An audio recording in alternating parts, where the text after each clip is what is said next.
Greetings. Good day. This is Tech Tip Tuesday, and we are chatting about today on episode 10. Episode 10. Remember, we meet here on Tuesdays for just a few minutes. I say you give me one live stream and 15 minutes, and let's make one digital product. So, on Tech Tip Tuesdays, our focus today is timestamp versus what I'll call shorts. What in the world is a timestamp? Well, a timestamp is an opportunity to take your recorded video. Hey, to take your recorded video. Now, of course, we're talking live streams, but you know that once the live stream is done, and I'm really focused on after the live is done, right? What do we do after the live is done? You can take your recorded video and then do something with it. Here's one thing that you can do with it. Do you create timestamps in your video, or do you quote unquote cut it up to make mini shorts? And I'll use the term mini shorts. If there's another word for it, figure it out. Well, I did find out that and this is actually an answer to a question that one of the people in the live stream lab asked, and I said, why don't I just answer it? So the question was, Doriel, do you think it is better to put timestamps into a video? Let's say you recorded or you did a live stream, but then you're going to resell or upsell or what have you, or present the recording to an audience. And my first thought was, you know what year we're in, and so you know what year we've just come out of, and we are zoomed out. So I'm going to take this from a psychological perspective. A psychological perspective, in my eyes, in my ears, and in my heart, if I see a video of something that I'm actually interested in, but that I missed, like I was tardy to the party or I didn't get it live, so I have to catch it on Memorex. Those of you who were born in or grew up in the 70s, you'll understand what that means. And I see that the masterclass is realistically more than about 30 minutes. In my head, I'm like, I really need to have like a huge amount of buy-in to sit there and watch.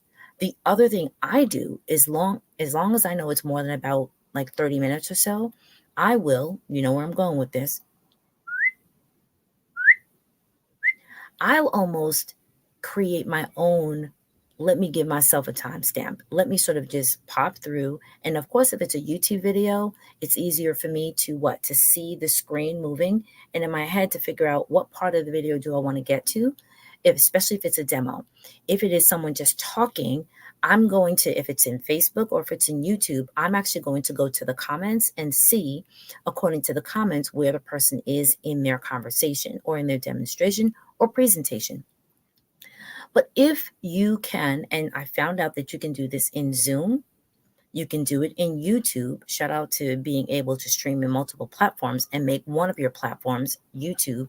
You can easily create timestamps. Timestamps allow you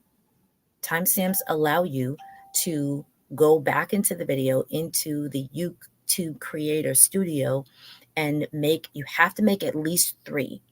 I found that out. You have to have at least 3 timestamps, and the first timestamp is at the 0 mark. The first timestamp has to be at the 0 mark. So whatever you're doing after your intro, whatever you're going to do for the next, let's say, I don't know, 5 to 7, 10 minutes or what have you, that will be the first timestamp. And you can open up the scrubber. Those of you who have worked in YouTube, you know what I'm talking about.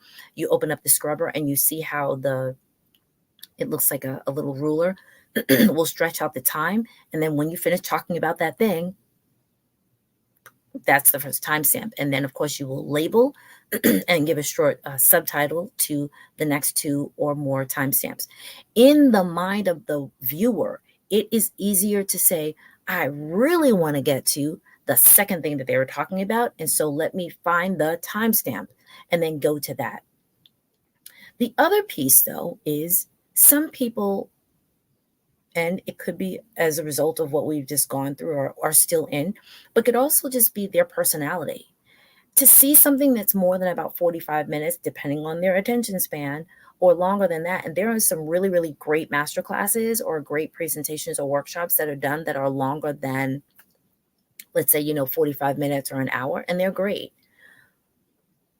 But very few people have the opportunity to sit through that. Well, in Zoom, prayerfully, you know this, that you can record, or even if you do your live session, but recording is better, and you can actually cut up that video. So I learned, shout out to the person who told it to me, if I'm going to record something in Zoom, I can say, I'm going to talk about 3 ways to cut up your video in that you've recorded in live stream and offer it in different places. I can clip it, I can save it, whatever it is I'm going to do. And then I say, the first way is blah, blah, blah, blah, blah. And then I hit stop. And I give myself a buffer at the beginning and the end of the video. When I start the video or press record again, I'll pick up and say, I'll wait like maybe 2 seconds. The second way, you're going to blah, blah, blah, blah. And I give my next part. I wait like maybe 2 seconds, 3 seconds at the end, and I stop recording. And then the third way, this gives you an opportunity to have a clean start and a clean finish and present that information. So thank you so much for the person who asked that question. I think preferably, this is me, I would rather see 3 9 to 10 minute videos than a timestamp. Somebody else, that may be fine with them. If you're going to put it on YouTube, of course, you can put it in a playlist and put on autoplay so that as soon as part 1 finishes, part 2 begins. As soon as part 2 finishes, part 3 begins. That's one way. If you want to do that work, that is one way to address cutting up your live stream, which now has become your recorded video, cut it up into shorter snippets, or you can do the timestamp way. Again, the timestamp way, you have your subtopics, you scrub the video, and in YouTube specifically, you can do that. You can also do it in Loom, and you can do it in Facebook. So I looked up Zoom, YouTube, Loom, and Facebook.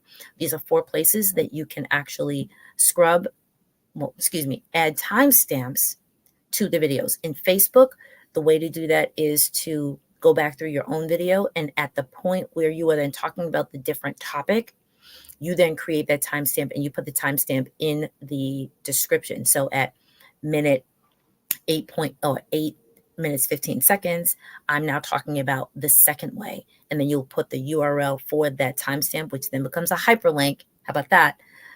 So it'll light up in blue, and you put that in your description. So hopefully that provided you with a couple of pieces of information about timestamps versus shorts, or cutting up the video into a couple of different subsections so that people can take one bite at a time. This has been the Tech Tip Tuesday for today. This is Dory Linus Larrier of Larrier's Education and Resource Network, where I plant seeds to help you grow. And again, you know what I always say, I want you to push that live button. Have a great day. Please, if you have any comments or questions, drop them in the stream, and I'd be happy to answer the questions for you in another Tech Tip Tuesday. Looking forward to seeing you all. Peace and blessings. And once again, push that live button.